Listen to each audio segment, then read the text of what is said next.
Hi, I'm Shaul. Spring is here. Every year I'm surprised by the power of nature, reviving from the long winter dormancy. Spring has a strong impact on my state of mind, and part of it has to do with photography. During March, I feel more inspired, more adventurous to try new things, new subjects, to do things differently.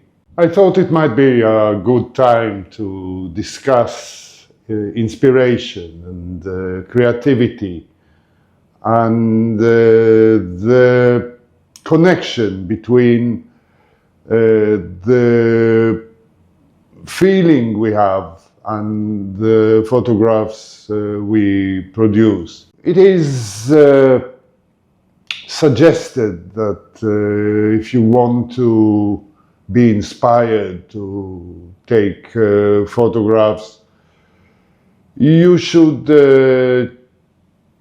look at photography books or the work of other photographers, probably famous ones, and try to view the world through their own perspective.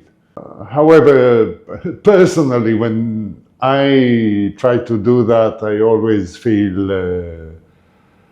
like I'm having an unfair advantage, if you know what I mean.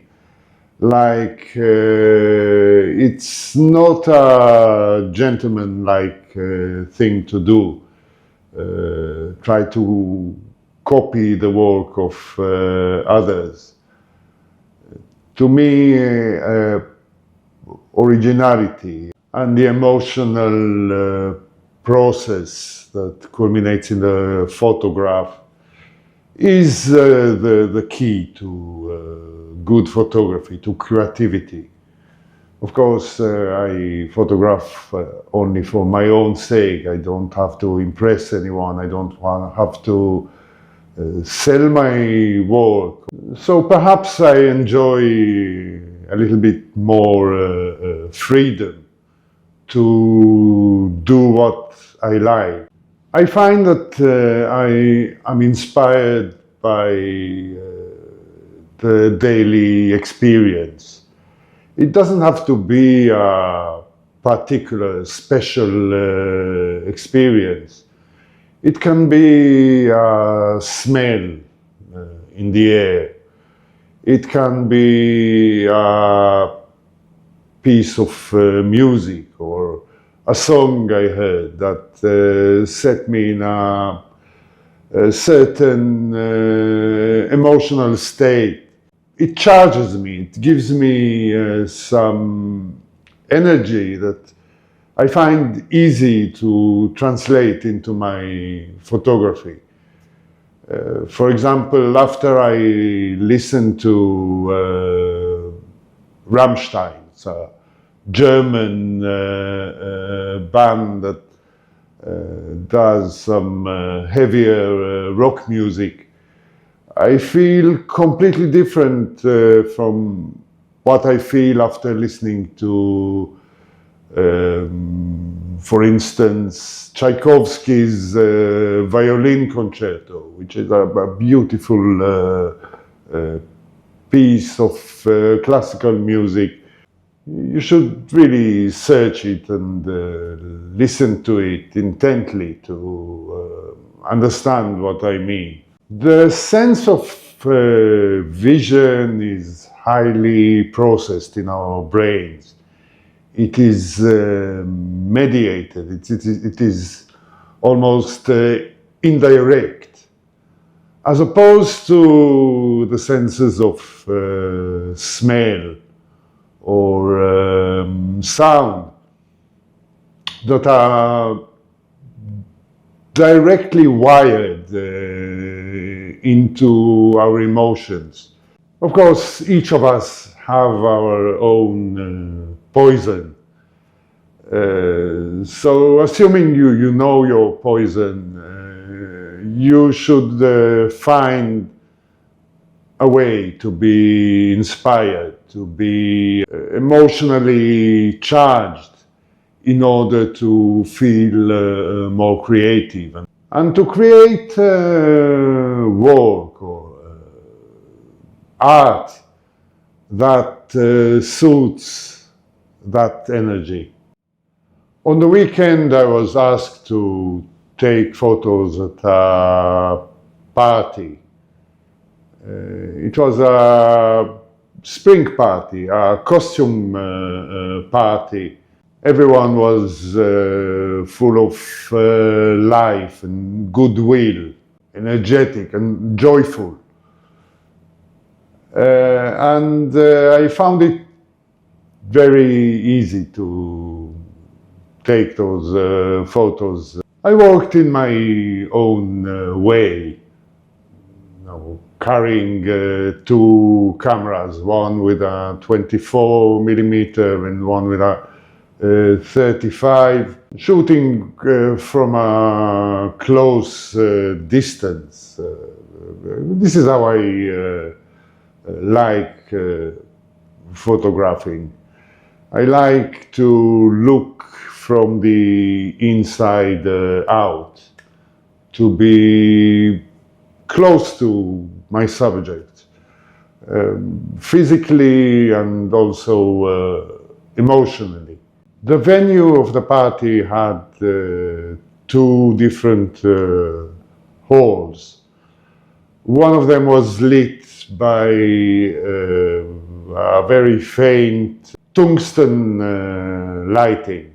The other one was lit by a bright green beam that looked a bit strange. I never tried to shoot in a lighting like this, and indeed, when I opened the raw files, I found that I was not able to retrieve the colors, the original colors in those photos. That light temperature was so much off the grid that it was beyond the camera's capability to restore the real color.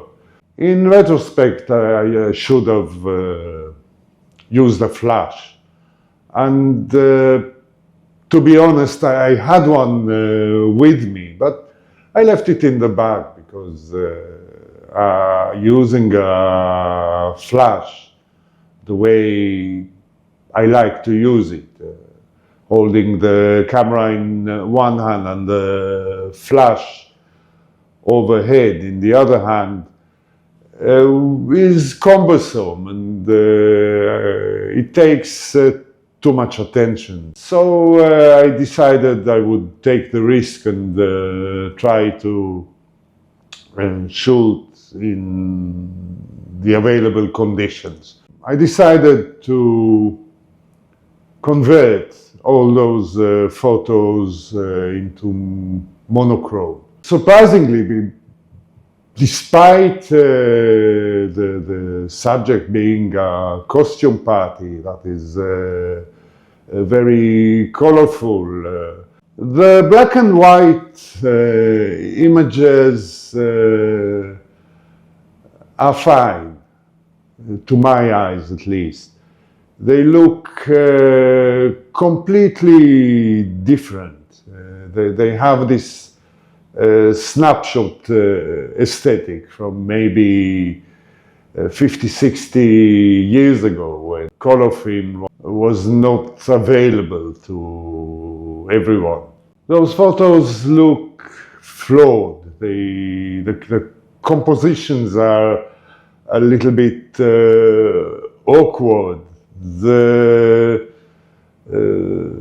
bright beam really blew up some of the subjects, and the contrast was very high, which suits black and white imagery. The lack of color in that photographs somehow accentuates the emotions of the subject. Anyway, I'll show you both series that I made of the colorful images taken in one hole and black and white images taken in the next. Please let me know which series you like better. Both of them have the same subjects, more or less, and they were taken at the same time, at the same place.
the energy is different. The impact on the viewer, I think, might be different. One is very conventional. The colorful images are well made, I think, many of them. They are pleasing but rather conventional. This is what you would expect to see from a party. The black and white series is a little bit different. It looks stranger, it looks a little darker. There's a mixture of feelings that it portrays. One thing I learned from that evening is I should be more willing, more open to embrace mistakes, flaws. You see that there is an element of randomness in photography. The world is chaotic. You never know what you will really capture with your camera. So maybe you should embrace whatever happened during the exposure. Perfect images, like the one in the colorful series, are nice to look at. They are pleasing, but they lack an element of surprise, of intrigue. While the images in the black and white series keep me on my feet when I look at them. I never know what the next image will look like. And the compositions themselves are more interesting because the contrast between the very bright and very dark parts of the image may hide something. There is always something else that could be lurking in those shadows. It helped that I used two highly poppy lenses, the Nikon 24mm 1.4G and Nikon Z 35mm 1.4. Those lenses have a way to portray the scene in a true-to-life manner. That helps immerse the viewer in the photograph.